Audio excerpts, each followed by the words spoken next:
certain things for yourself. Certain things. One, you are given health, and then how you maintain it is you eat well, you exercise, and you remain healthy. Now, to be loving, when maybe in a household, any situation, maybe outside forces are not pleasant, it doesn't come easily to then just be loving. So what should you do to, what is the practice to become that way or to train yourself to be that way? You believe you need to practice. Practice means you're trying to perfect an action, isn't it? To be loving at all times? Yes, that is not an act. No, not an act. No, I But don't to want be to so go, I don't want to accepting. go back to the movies, okay? No, to be so accepting, because… No, it's not about accepting. Right now, do you want to keep your mind, your thought process, pleasant or nasty? Tell me, what is your choice? Ideally pleasant. No, just tell me, pleasant or nasty? You're thinking about it, this is… No, I'm trying to think, should I fox you and say nasty? Say it. Okay, nasty. I'm going to bless you now. No.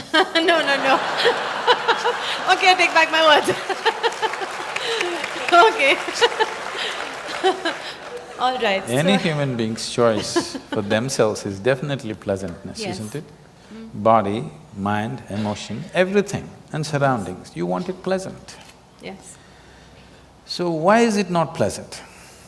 Surroundings are not pleasant because of many things. Yes. If your thought and emotion are not pleasant, it's entirely you, isn't it? Yes. Surroundings, not entirely me, it's so many forces. We have to manage them, we have to juggle them. Not always are we successful with everything around us. Different people have different levels of competence to manage the outside. Not all of us have the same, the skill to manage the outside. But inside, your emotion and your thought, why is it not happening your way? This is something we have to look at. This has to be addressed, every human being has to address this. At least your thought and your emotion must happen the way you want. It's like this. On a certain day, a lady went to sleep. In her sleep, she had a dream.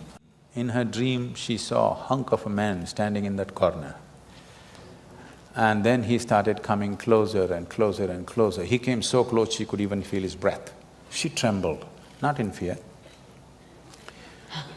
And then she asked, "What will you do to me?" The man said, "Well, lady, it's your dream."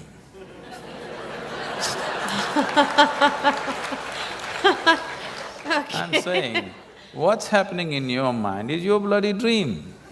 Now the problem with life is not that life is not happening the way you want it, even your dream is not happening the way you want it. That's a problem. I'm saying at least fix this, at least let the dream happen the way you want it. If you are dreaming the way you want right now, your thought and your emotion would be pleasant, isn't it? Fixing the world is another thing, that's a different game. That needs lot of skill. This needs just willingness. Yes. Why we are continuously talking about joy, blissfulness, love is not because it's a goal by itself, these are not goals by itself. Only when you're pleasant by your own nature, you stop being in pursuit of happiness.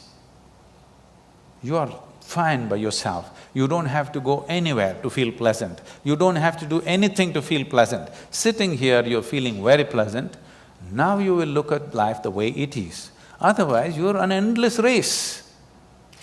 Pursuit of your happiness is a lifelong thing. Till your deathbed you're pursuing, what does it mean? That means you're a failure.